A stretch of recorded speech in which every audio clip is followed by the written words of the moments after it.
الحق من ربك فلا تكن من الممترين.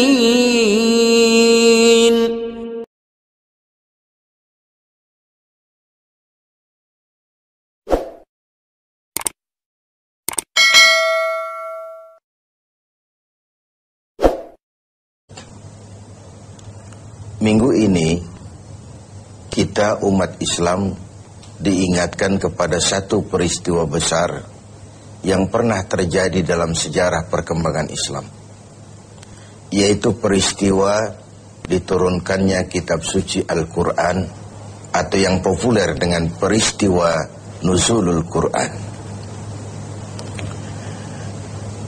Setiap agama mempunyai kitab-kitab suci tentu. Orang Yahudi punya kitab Taurat. Orang Nasrani punya kitab Injil. Orang Hindu punya kitab Weda. Orang Buddha punya kitab Tripitaka. Pengikut Zoroaster, agama Majusi, punya kitab Zen Avesta. Dan kita umat Islam oleh Allah Subhanahu wa ta'ala diberikan Al-Quranul Karim. Mengapa kita yakini Quran sebagai kitab suci? Paling kurang karena 3 hal. Pertama, sampai dengan hari ini tidak seorang pun yang mampu membuat satu kitab seperti Al-Quran ini. Bahkan janganlah satu kitab, satu surah sekalipun, bahkan satu ayat sekalipun. Sebuah kitab dinamakan suci kalau dia bebas dari intervensi manusia. Kalau memang Al-Quran adalah buatan seorang yang bernama Muhammad, yang Muhammad mampu melakukannya, orang lain juga tentu akan mampu. Barangkali belum pernah ada yang mencoba. Sudah. Bahkan Al-Quran sendiri memberikan tantangan. Wa in kuntum fi raibim mimma nazzalna ala abdina fa'tu bi suratin min misli. Jikalau kamu ragu terhadap Al-Quran yang kami turunkan kepada hamba kami Muhammad, kalian anggap itu bikinan Muhammad saja, coba kau buat satu surah saja semacam Al-Quran ini.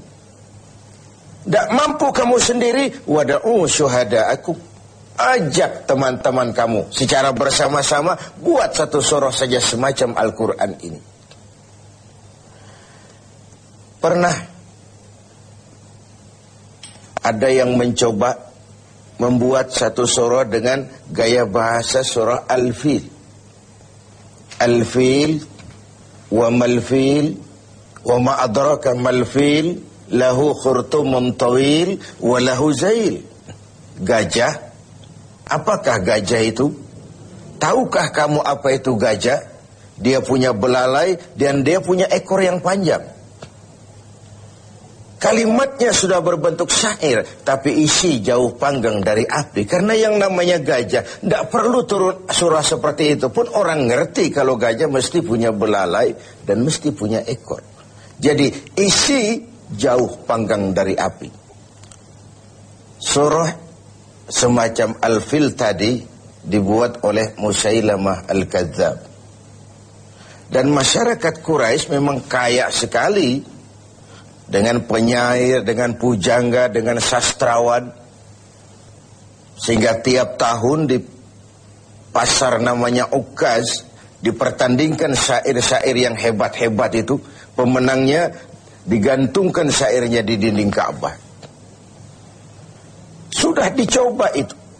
Pada sisi lain kita melihat bahwa gaya bahasa hadis tidak sama dengan gaya bahasa Al-Quran. Kalau memang Al-Quran bikinan Nabi Muhammad, tentu saja bahasa Al-Quran sama dengan bahasa hadis. Ternyata jauh sekali. Jadi Al-Quran isi dan redaksi langsung dari Allah Subhanahu wa ta'ala. Sedangkan hadis isi dari Allah, redaksi dari Nabi Muhammad sallallahu alaihi wasallam. Ini yang pertama. Yang kedua, kita yakini Quran sebagai kitab suci karena ajarannya sesuai dengan fitrah manusia. Secara logika bisa kita terima tentu. Allah pencipta manusia. Allah tahu benar batas kemampuan maksimal yang dimiliki oleh manusia. Karena itu kitab suci yang diturunkan untuk manusia tentu sesuai dengan fitrah manusia itu sendiri. Sama dengan pabrik mobil di Jepang bikin mobil namanya Toyota. Seiring dengan itu dia keluarkan buku panduan tentang mobil Toyota. Mobil ini namanya Toyota, kecepatan maksimal sekian ratus kilometer per jam, bahan bakarnya ini, kalau rusak memperbaikinya begini, onderdilnya ini. Karena pabriknya lah yang membuat mobil, pabriknya juga yang mengeluarkan buku petunjuk, tentu saja buku itu sesuai benar dengan mobilnya. Lalu tidak mungkin juga kita punya mobil Toyota rusak, kita perbaiki dengan buku panduan yang dikeluarkan oleh pabrik mobil Fiat misalnya. Tentu saja tidak cocok. Begitulah manusia. Jikalau dia ingin baik, jikalau dia ingin mencapai sukses dunia dan akhirat nanti, dia harus menggunakan buku petunjuk yang diturunkan oleh yang bikin manusia. Perintah Al-Quran, ajarannya sesuai dengan fitrah. Apabila kemampuan melaksanakan sebuah perintah berkurang, maka tekanan perintah pun biasanya menurun. Mari kita ambil beberapa contoh. Satu hari seorang sahabat datang menghadap Rasulullah sallallahu alaihi wasallam. Lalu berkata, "Halaktu ya Rasulullah." Ya Rasul, celaka benar saya. "Ma ahlakaka?" Apa yang bikin kau celaka? "Waqa'tu ala imra'ati fi Ramadan." Sedang puasa Ramadan, saya tidak kuat ya Rasul. Saya bergaul dengan istri saya. Begitu? Iya, ya sudah. Bayar dendanya. Apa ya Rasul? Bebaskan budak. Saya tidak punya budak ya Rasul. Benar? Benar. Kau puasa 2 bulan berturut-turut.